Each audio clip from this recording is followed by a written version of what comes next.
오늘 어버이 주일을 맞이해서 어떤 말씀을 나눌까 고민하다가 룻기서를 좀 다루려고 생각을 했습니다. 이 말씀을 통해서 우리 성도님들의 가정에 회복의 은혜가 임하기를 축원합니다.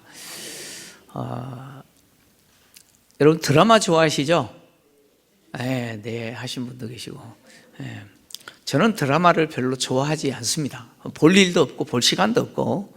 근데 성도님들이 드라마를 보시니까 성도님들이 어떤 드라마를 보는가, 성도님들을 좀 이해를 하려고 한 번씩 이제 드라마에 대해서 관심을 가져요. 관심을 갖는데 얼마 전에 끝난 아주 드라마 있죠. 유명한 눈물의 여왕이라고 그 꽃미남 김수현 배우와 그리고 정말 이쁜 김지원이라고 하는 여자 배우가 주연으로 역할을 했던 그 눈물의 여왕이라는 드라마가 이제 종영했잖아요.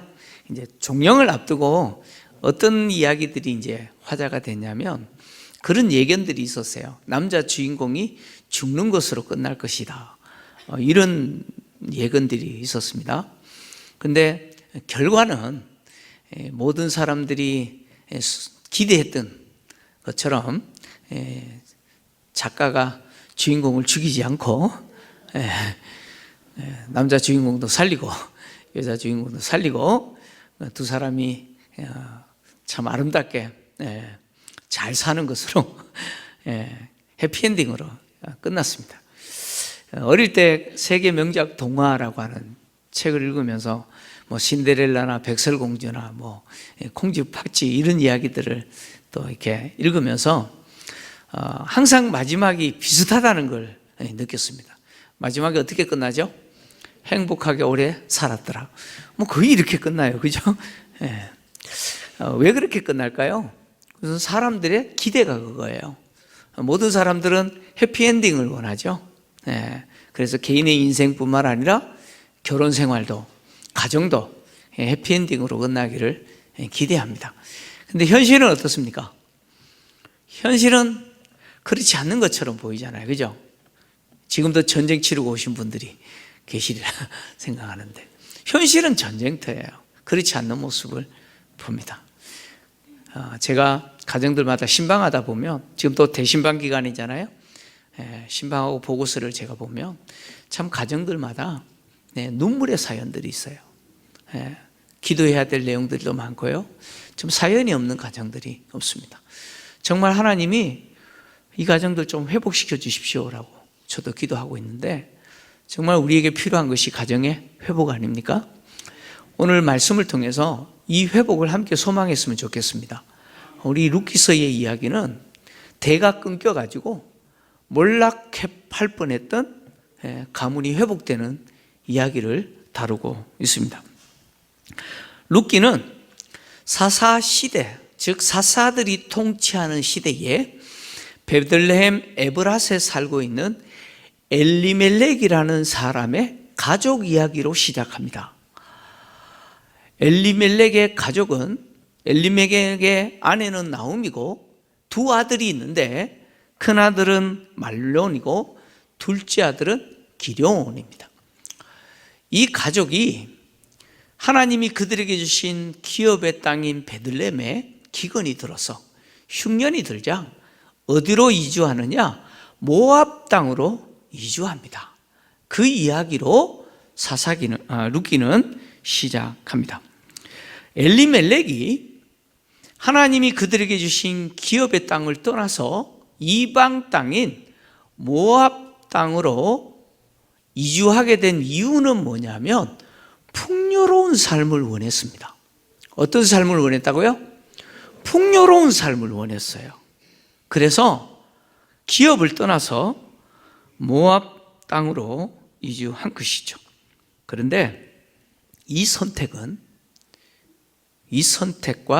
그 결과는 가문의 몰락으로 이어지죠.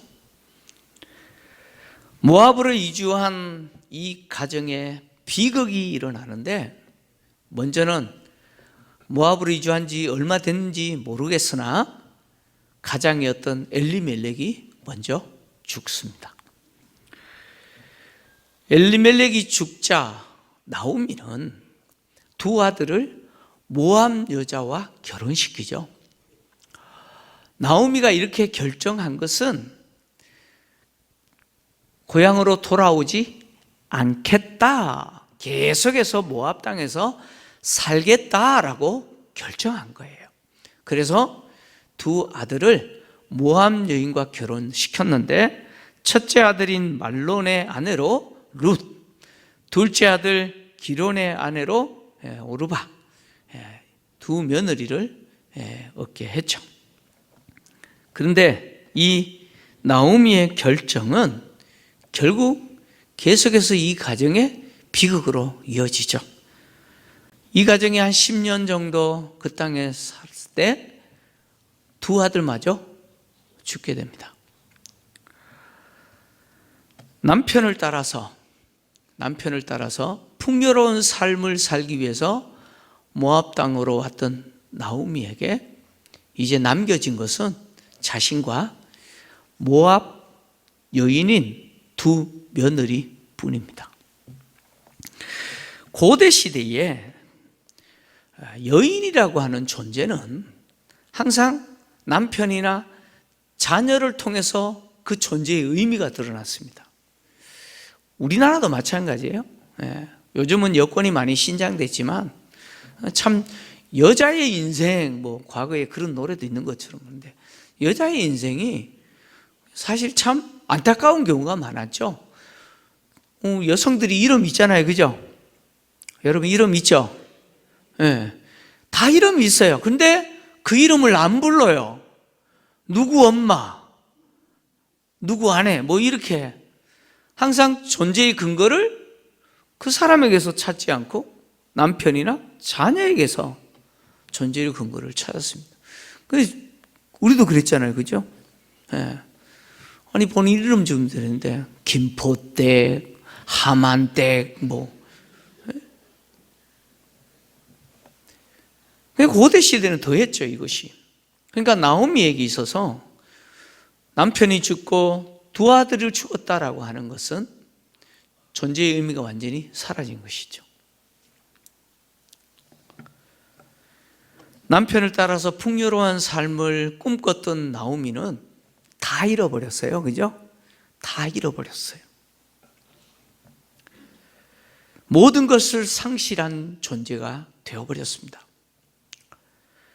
이것이 이 가정에 일어난 비극이죠. 가문이 몰락하게 됐어요. 이런 나오미에게 하나님이 은혜를 베푸시는데, 하나님이 은혜를 베푸신 그 은혜가 임하기 시작한 때는 나오미가 어떤 소식을 들었을 때예요. 룻기 1장 6절을 보면 나오미가 어떤 소식을 들어요. 그 소식은 하나님이 자기 백성에게 양식을 주셨다는 소식이죠. 같이 읽겠습니다. 시작. 그 여인이 모압 지방에서 여호와께서 자기 백성을 돌보시사 그들에게 양식을 주셨다 함을 듣고 이에 두 며느리와 함께 일어나 모압 지방에서 돌아오려 하여. 아멘. 나오미는 떠났던 그 기업의 땅, 고향 땅에 하나님께서 자기 백성들에게 양식을 주셨다는 소식을 듣고 그제서야 돌아올 것을 결심합니다. 이렇게 돌아올 것을 결심하고 이제 두 며느리에게는 그들의 어머니에게로, 그들의 민족에게로 돌아가라, 나를 따라오지 말라는 것이죠. 근데 이 나오미의 말에 오르바는 돌아갔어요. 근데 이 첫째 며느리 룻은요, 완강하게 거부하면서 어머니를 떠나지 않겠다는 거예요. 나오미는 이미 이방 민족 가운데 산다는 것이 지금 10여 년 사는 동안 이것이 얼마나 힘든지 알잖아요. 이방 여자인 며느리들이 이스라엘 땅에 와서 산다는 게 얼마나 어려운지 나오미는 아니까 돌아가라고 한 거예요. 근데 룻은요, 어머니의 민족이 내 민족이 될 거고 어머니 하나님이 내 하나님이 될 거라 그러면서 떠나지 않겠다는 거예요. 그래서 나오미는 그 룻을 데리고 고향으로 돌아오죠. 베들레헴으로 돌아왔습니다.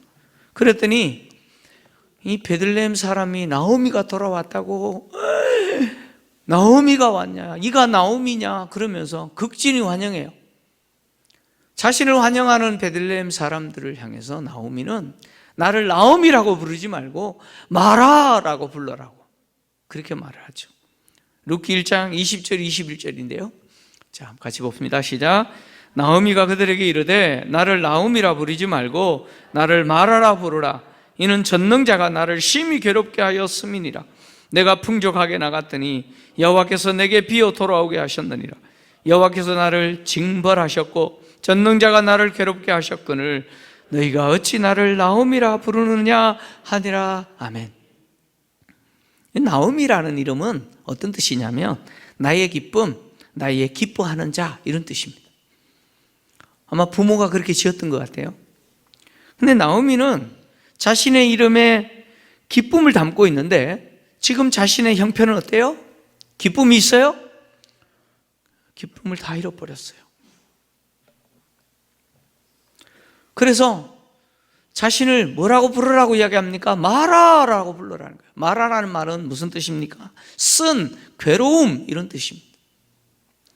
제가 목사로서 참 마음이 괴롭고 힘들 때가 있어요. 사별하신 분들, 아내와 먼저 사별하든 남편과 사별하든 이 사별하신 분들 참 어떤 말로 위로해야 될지 모르겠어요.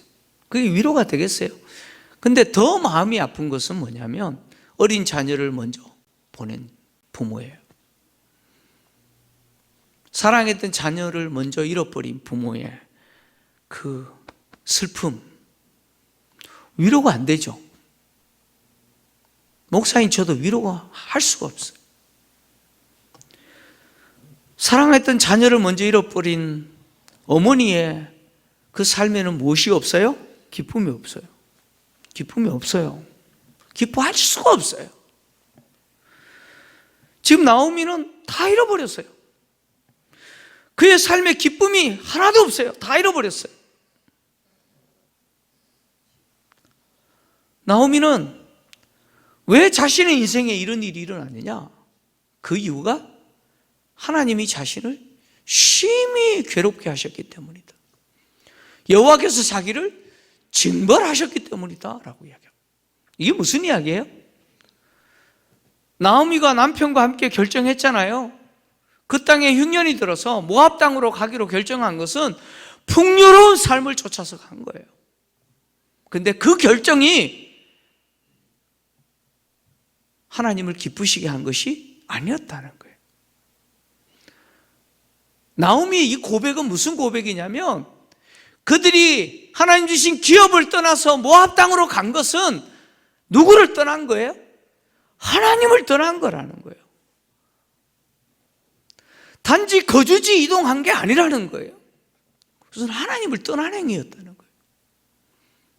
그래서 고향을 떠날 때는 풍족하게 나갔는데 돌아올 때는 어떤 상태로 돌아왔어요? 텅 빈 자가 되어서 왔다는 거예요. 이런 나의 상태에서 무슨 나옴이라고 나를 부르느냐? 나에게는 기쁨이 없다는 거예요. 나를 마라라고 불러라는 거예요. 나는 심히 괴로운 사람이다.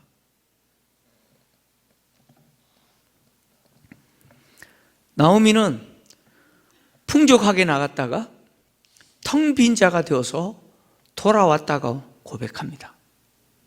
이런 나오미의 모습을 보면 참 마음이 아프죠, 그죠? 근데 비록 나오미가요 다 잃어버렸어요. 텅 빈 자가 되어 돌아왔지만 그녀의 돌아옴은 누구에게로 돌아온 거예요? 여러분, 하나님께로 돌아온 거예요. 하나님께 돌아왔다는 거예요. 하나님은 이것을 귀히 여기셨다는 거예요. 그래서 하나님이 이 나오미를 회복시키시는 일을 진행하십니다. 하나님은 나오미를 회복시키기를 진행하면서 누구를 붙여주시느냐? 룻을 붙여주시죠. 룻을 나오미에게 붙여주시고 또 보아스를 룻과 만나게 하여서 나오미를 회복시키는 일을 하나님이 진행하세요.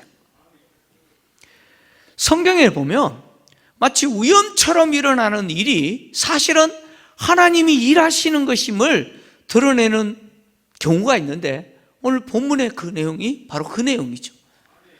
룻기 2장 3절을 좀 같이 보면 우연이라는 단어가 등장합니다. 같이 읽겠습니다. 시작. 룻이 가서 베는 자를 따라 밭에서 이삭을 줍는데 우연히 엘리멜렉의 친족 보아스에게 속한 밭에 이르렀더라. 아멘. 베들레헴 땅에 돌아왔는데 먹을 양식이 없어요. 그래서 룻이 시어머니 나오미를 공양해야 되기에 양식을 구하려고 나갔는데 마침 추수 때예요. 그래서 추수꾼을 따라서 뭘 주어요? 이삭을 주어요. 그래서 그 주운 이삭을 가지고 시어머니를 나오미를 봉양하려고 우연히 추수하는 자를 따라서 밭에 가서 이삭을 줍는데 그 밭이 누구 밭이에요? 보아스의 밭이에요. 룻이 저 밭이 보아스 밭이구나, 저 밭으로 가야지 해서 간 게 아니에요. 우연히 갔는데 보아스 밭이에요. 누가 일하시는 거예요? 하나님이 일하십니다. 여기 보아스라는 사람이 등장하는데, 보아스라는 인물은 베들레헴에서 상당히 유력한 사람이죠. 다시 말하면 경제적으로 굉장히 부유한 사람이고, 사회적으로 베들레헴이라고 하는 그 도시에서, 그 마을에서 상당히 영향력이 있는 사람이라는 것이죠. 그리고 또 더해서 이 보아스라는 사람은 엘리멜렉의 친족이라는 거예요. 그리고 기업 물을 자라는 것이죠. 보아스가 엘리멜렉의 친족으로서 기업 물을 자다라는 의미는 두 가지로 이해할 수 있어요. 두 가지로 이해할 수 있는데, 첫 번째는 뭐냐면 엘리멜렉이 자신이 부모로부터 물려받은 그 기업의 땅을 떠나서 모압 땅으로 갈 때 그가 물려받은 그 기업을 어떻게 했을까요? 어떻게 하고 갔을까요? 다른 사람에게 다 팔고 갔다는 거예요. 다 팔고 갔어요. 여러분, 이민 가는 사람들 주로 자주 이제 보잖아요. 그죠?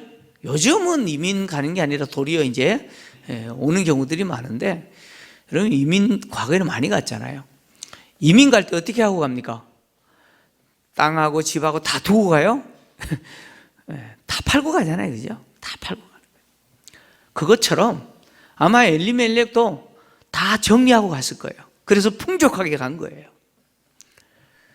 기업을 물은다라고 하는 말은 무슨 뜻이냐면, 그렇게 다른 사람에게 매각했던 그거 다시 비용을 들여서 되찾아 주는 걸 이야기합니다. 되찾아 주는 거예요. 물론 희년이 되면 돌아오는데 그 희년이 언제인지 모르고 50년 뒤인지는 어떻게 알아요? 그죠? 그러니까 비용을 들어서 다시 되돌려야 돼요. 보아스는 그 역할을 할 수 있는 사람이라는 거예요. 그 다음에 또 기업을 물을 자라는 의미는 뭐냐면, 이 기업은 물려받을 자가 있어야 물려줘요. 그러니까 엘리멜렉이 이 기업을 물려받은 것은 부모를 통해서 물려받은 거죠. 엘리멜렉이 이 기업을 물려받았고, 이 기업을 물려줄 때는 누구에게 물려줘야 돼요? 두 아들에게 물려줘야 돼요. 말론과 기론에게 물려줘야 돼요. 근데 두 아들이 어떻게 됐어요? 죽었어요. 물려줄 자가 없어요. 그러면 물려줄 자가 없는 이 기업을 물려주기 위해서는 어떻게 해야 되느냐? 두 가지 방법밖에 없어요. 엘리멜렉의 아내인 나오미랑 보아스가 결혼해서 아들을 낳아서 엘리멜렉의 아들로 만들어서 그 기업을 잇도록 하는 거. 그 다음에 또 하나의 방법은 말론의 아내 룻과 보아스가 결혼해서 아내로 취하여서 아들을 낳고 그 아들을 말론의 아들로 만들어서 기업을 잇게 하는 것. 이 두 가지밖에 없어요. 근데 나오미는 가능성이 없어요. 그래서 룻과 결혼해서 아들을 낳고 그 아들을 자신의 아들이 아니라 엘리멜렉의 가문의 아들로, 말론의 아들로 만들고 기업을 잇도록 해줘야 돼요. 그 역할을 할 수 있는 사람이 누구라는 거예요? 보아스였다는 거예요. 하나님은 그 역할을 보아스가 하게 해요. 하게예요. 사실 여러분 룻기서를 보면요, 엘리멜렉의 친족 가운데 보아스보다 더 가까운 친족이 한 사람 있어요. 한 사람 있어요. 순서적으로 보면 그 사람이 먼저고 보아스는 두 번째예요. 그 사람이 하겠다 그러면 그 사람이 해야 돼요. 근데 그 사람이요, 자기는 엘리멜렉이 매가 다 팔고 갔는데, 모압 땅으로 갔는데 팔아버렸던 그 땅을 다시 되돌리려면 엄청난 비용이 들어야 되잖아요. 그래서 그 사람은 자기의 재산에 손해가 된다고 해서 안 한다는 거예요. 그래서 누가 감당하게 됩니까? 보아스가 하게 되는 거예요. 그래서 보아스가 베들레헴 성문에 서 있었던 그 법정에서 기업 물을 자의 권리를 얻게 되고, 마침내 룻을 아내로 맞이해서 두 사람 사이에서 아들을 낳아요. 근데 성경은요, 보아스와 룻 사이에 아들이 태어났는데 그 아들을 누가 양육하느냐? 나오미가 양육자가 되었다라고 이야기합니다. 여러분 이상하지 않나요? 보아스와 룻 사이에서 태어난 아들이에요. 그러면 누가 양육자예요? 보아스나 룻이 양육자가 돼야 되는 거 아니에요. 근데 나오미가 양육자라고 이야기합니다. 룻기 4장 16절, 룻기 4장 16절 같이 읽습니다. 시작. 나오미가 아기를 받아 품에 품고 그의 양육자가 되니. 뒤에 가면 또 이웃 여자들이 나오미가 아들을 낳았다 이렇게 이야기하죠. 그죠? 나오미가 양육자가 됐다라고 하는 것은 뭘 말하냐면 나오미가 회복했다, 그런 이야기예요. 나오미가 아기를 품에 안고 있는 이 그림은요, 나오미의 회복된 모습을 그림으로 그려주고 있는 거예요. 왜냐하면 나오미는 모압 땅에서 두 아기를 잃어버렸어요. 모압 땅에서 두 아기를 잃어버렸어요. 룻기 1장 5절을 좀 같이 봅니다. 룻기 1장 5절 같이 읽습니다. 시작. 말론과 기론 두 사람이 다 죽고 그 여인은 두 아들과 남편의 뒤에 남았더라. 여기 보니까 말론과 기론 두 사람 죽었다 이야기하고 그 두 아들, 이 두 아들이라는 단어가 옐레드라고 하는 히브리입니다. 아기라고 하는 단어죠. 나오미가 품에 아기를 안고 있다 했을 때, 양육자가 됐다 했을 때 그 아기라고 하는 단어와 똑같은 옐레드라는 단어입니다. 그래서 이렇게 읽어야 되죠. 말론과 기론 두 사람이 다 죽고 그 여인은 두 아기와 남편 뒤에 남았더라, 이렇게 얘기해요. 나오미는 모압 땅에서 두 아기를 잃어버렸어요. 그런데 이제 아기를 안고 있어요. 연세가 아무리 많이 드셔도 부모의 눈에는 자식은 누구예요? 아기죠. 여러분, 90이 넘은 아버지가 70이 넘은 아들을 향해서 아기라고 부르는 말 들어보셨어요? 못 들어보셨구나. 저는 들어봤어요. 저희 할아버지께서 97에 돌아가셨거든요. 근데 할아버지께서 90이 훨씬 넘으셨는데 70이 넘은 아들을 향해서, 아들이 외출하잖아요. 그러면은 아가 길 조심해라 그래. 그러셨어요. 아가 차 조심해라 그래요. 90이 넘은 부모의 눈에 70이 넘은 아들도 누굽니까? 아가예요. 아가예요. 나오미는 아기를 잃어버렸어요. 두 명의 아기를 잃어버렸어요. 자기의 존재의 의미가 상실된 여인이었어요. 그런데 보아스와 룻을 통해서 낳은 그 아들을 양육하는 자가 되었고, 그 아기를 품에 안고 있는 것을 통해서 나오미는 회복된 것을 보여주고 있죠. 또 더해서 이웃 여인들의 말을 통해서 나오미가 회복된 여자임을 계속해서 선언합니다. 베들레헴의 여인들은 보아스와 룻을 통해서 태어난 이 아들이 나오미에게 있어서 어떤 존재냐? 생명의 회복자다, 이렇게 표현했어요. 이 생명의 회복자라는 말이 무슨 말이냐면, 앞에서 이야기했던 것처럼 여인들은 남편이나 아들을 통해서 존재의 의미가 생기는 거예요. 그래서 남편이 죽고 두 아들이 죽는 순간 나오미는 존재의 의미가 상실됐어요. 존재의 의미가 상실됐다는 것은 무엇이 없는 거예요? 생명이 없는 거예요. 생명을 잃어버린 거예요. 근데 이제 아기를 안고 있는 나오미에게 있어서 이 아기는 그 나오미에게서 어떤 존재입니까? 생명을 회복시켜 주신 존재라는 거예요. 그래서 생명의 회복자라고 이렇게 선언하는 것이죠. 뿐만 아니라 이 아기는 나오미의 노년에 복량자로서의 역할을 할 겁니다. 나오미에게 있어서 두 아들 말론과 기론은 노년에 자기를 복량해 줄 아들이었죠. 근데 잃어버렸어요. 이제 이 아들이, 보아스와 룻과 사이에 태어난 이 아들이 나오미 노년에 나오미의 삶을 책임져 줄 복량자로서의 역할을 합니다.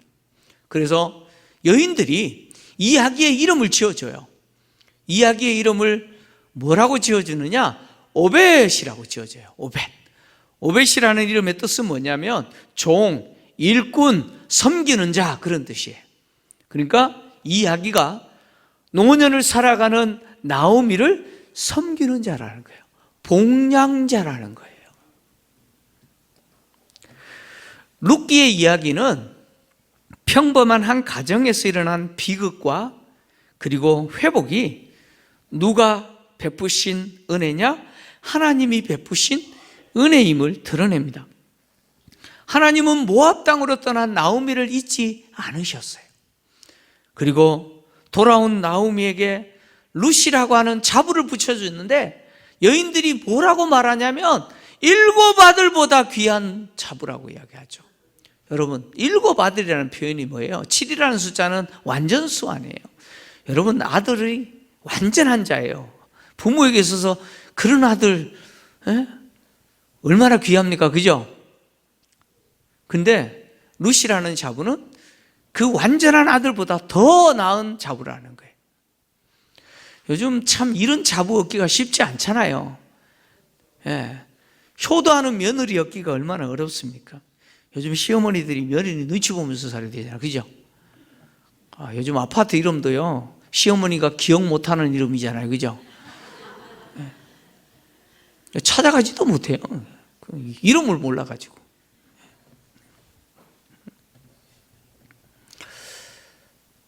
여러분, 우리 예수 믿는 며느리들은요, 룻과 같은 자부가 돼야 돼요. 별로 그렇게 아멘을 하기 싫으신지, 뭐 해봐야 나는 안 그럴 건지 아는지, 진짜 룻과 같은 자부 되셔야 돼요. 그게 진짜 예수 믿는 자부야. 여러분, 룻의 선택을 보세요. 룻이 나오미를 이렇게 지극정성으로 복양하는 것은 그가 누구를 선택했어요? 하나님을 선택했기 때문이에요. 어머니의 하나님이 내 하나님이에요. 그래서 룻은 그렇게 사는 거예요.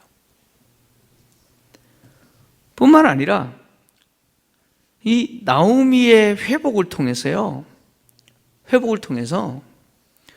룻기는 무엇을 지금 소망하게 하냐면 이스라엘의 회복을 소망하게 합니다.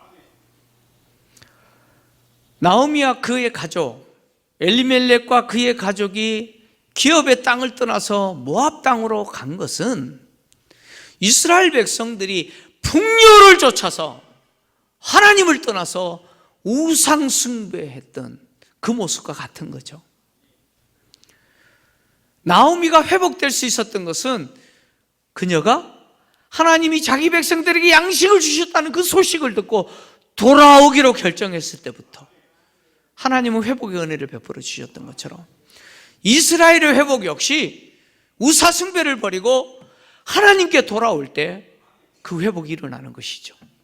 그리고 이 회복을 소망하게 만드시죠. 왜 나오미의 이야기가 이스라엘의 회복의 소망이냐? 그 이야기는 바로 이 이야기가 다윗의 족보이기 때문에 그래요. 그래서 오늘 성경을 보니까 보아스와 룻을 통해서 태어난 이 아들이 오벳인데, 오벳이 누구냐? 다윗의 아버지 이새의 아버지라고 이야기합니다. 오벳은 다윗의 할아버지죠. 하나님은 다윗을 통해서 이스라엘을 회복하실 것을 지금 이 이야기 속에 담아두고 계시는 거죠. 소망하게 만드시는 거예요. 나라든 가정이든 교회든 회복은 누가 행하시는 겁니까? 하나님이 행하시는 거죠. 여러분, 사사기를 보면요, 이 룻기를 보면 이 룻기에 하나님이 뭐 직접 이야기하시거나 아니면은 뭔가 대단한 기적을 행하시는 그런 내용이 없어요. 기껏 나오미가 하나님을 언급하고, 그리고 이 룻기를 기록한 저자가 나레이터로 하나님을 언급할 뿐이지 하나님이 보이지 않아요. 보입니까? 안 보여요. 그냥 한 가정에서 일어난 그 비극과 회복의 이야기예요. 그런데 이 이야기 속에 누가 일하시는 모습이 보여요? 하나님의 일하심이 보인다는 거예요. 보이지 아니하시는 하나님이 일하고 계심을 보는 거예요. 하나님이 가정을 회복시켜 주시지 않으면 회복이 안 되는 거예요. 하나님이 가정을 회복시켜 주시면 그 가정이 회복된다는 거예요. 나오미 가정의 회복은 나오미가 하나님께 돌아왔을 때 일어나는 거죠. 5월 가정의 달인데 마찬가지예요. 우리 가정의 회복도 똑같습니다. 성경은 가정 안에서 부모의 역할, 자녀의 역할, 남편과 아내의 역할을 가르치죠. 그 가르침의 핵심이 뭐냐? 예수 그리스도예요. 예수 그리스도예요.